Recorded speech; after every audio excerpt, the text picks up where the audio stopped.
Humanitarianism. It feels like such a pure and simple idea, right? This powerful drive to help people who are suffering. But what if that very good intention has been co-opted? What if it's been twisted into a cover for political failure? Or worse, even used as a tool of war? That's what we're going to deconstruct here, drawing from the absolutely searing first-hand account of journalist David Reef, who saw this whole transformation happen right before his eyes. Now, you have to understand, this isn't some academic theory for him. David Reef spent over a decade on the front lines of the world's worst catastrophes.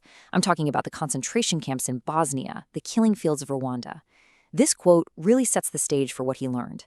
This is going to be an unflinching, often brutal look at the massive gap between our good intentions and the horrifying reality on the ground. All right, so to really get why Reef's view became so grim, we have to start at the beginning. We need to go back to the original promise of humanitarianism, which was honestly almost utopian in how ambitious it was. I really want you to focus on that word radical, because for most of human history, suffering was just seen as a fact of life, something you had to endure. Humanitarianism completely rejects that. It makes this radical claim that we can intervene, and because we can, we must. It's an idea that tries to inject hope into the most hopeless situations imaginable. And man, this idea took off. After all the big ideological battles of the 20th century, humanitarianism felt like this pure, clean cause that pretty much everyone could get behind. For a lot of people in the West, it almost became a kind of secular religion, a way to find meaning and feel like you were making a difference in a world that felt pretty disenchanted. But here's where the first crack in the foundation starts to show. See, to get the public on board, to get people to open their wallets, you need a simple story. But war and disaster are never, ever simple. And that gap, the one between the simple story we tell ourselves and the messy reality, that's where this beautiful ideal begins to break down. We love to tell ourselves this moral fable, right?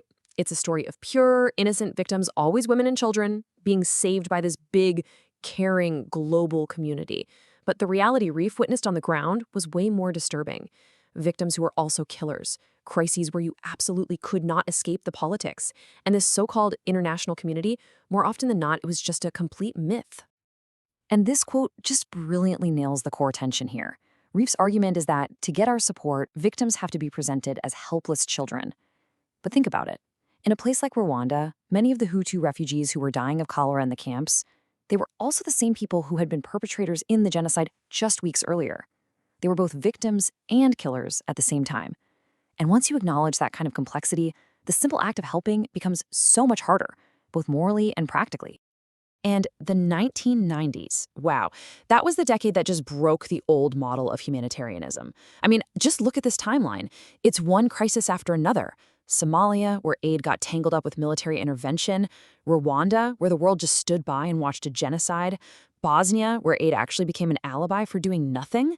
And then Kosovo and Afghanistan, where humanitarianism was basically baked right into the military strategy. Each one of these was another step in the unraveling of the original idea. So let's dig a little deeper into that idea of the alibi. This is the point where this noble idea gets hijacked, where it becomes an excuse for the world's most powerful countries to avoid doing anything meaningful. Bosnia is really the classic example. You had this massive humanitarian effort, right? Thousands of incredibly brave aid workers on the ground. And this gave Western governments the perfect cover. It made it look like they were doing something, when in reality, all they were doing was feeding people inside a giant concentration camp instead of making the tough political decisions needed to dismantle the camp itself. Aid became a moral fig leaf for political cowardice.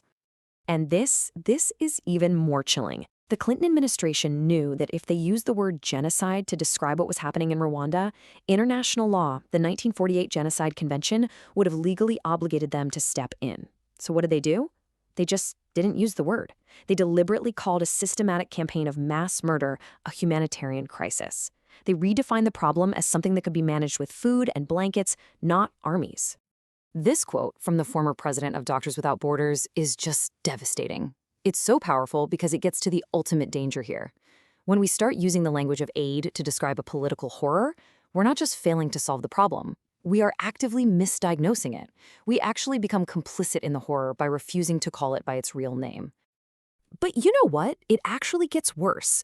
From being this passive alibi for doing nothing, humanitarianism was about to be transformed into an active instrument of state power and even an instrument of war. This is a really critical concept to get your head around. State humanitarianism is what happens when the lines between helping and fighting get completely blurred. When aid agencies rely on governments for their funding and on the military for logistics, their independence is basically shot. They become, for all intents and purposes, the soft power arm of a military campaign. I mean, it doesn't get much more blunt or honest than that. During NATO's war in Kosovo, the entire mission was packaged and sold as a humanitarian intervention, which means that aid wasn't just happening alongside the war. It was being used as the moral justification for the bombing itself. And then after 9/11, the transformation was complete. The head of USAID at the time openly said that aid was a tool of U.S. foreign policy. Those food packets being dropped from bombers alongside actual bombs, they weren't just about feeding hungry people. They were about winning hearts and minds as part of a military strategy. The whole idea of neutral, independent aid was basically dead.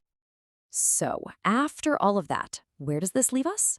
This whole journey we've taken through the battlefields and refugee camps of the last few decades, well, it leads to a pretty dark and unsettling conclusion.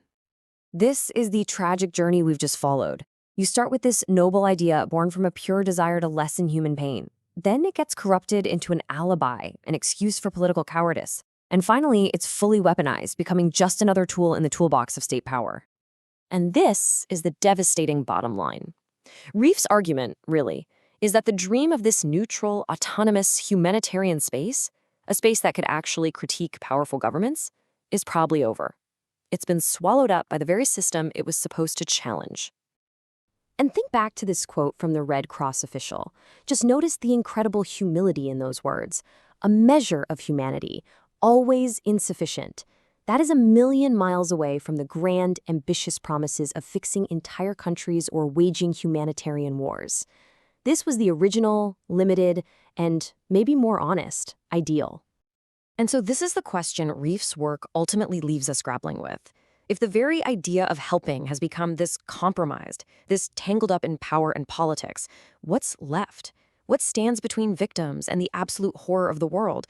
It's a really uncomfortable question, I know, but it's one we absolutely have to confront if we're serious about what it really means to act in a world full of suffering.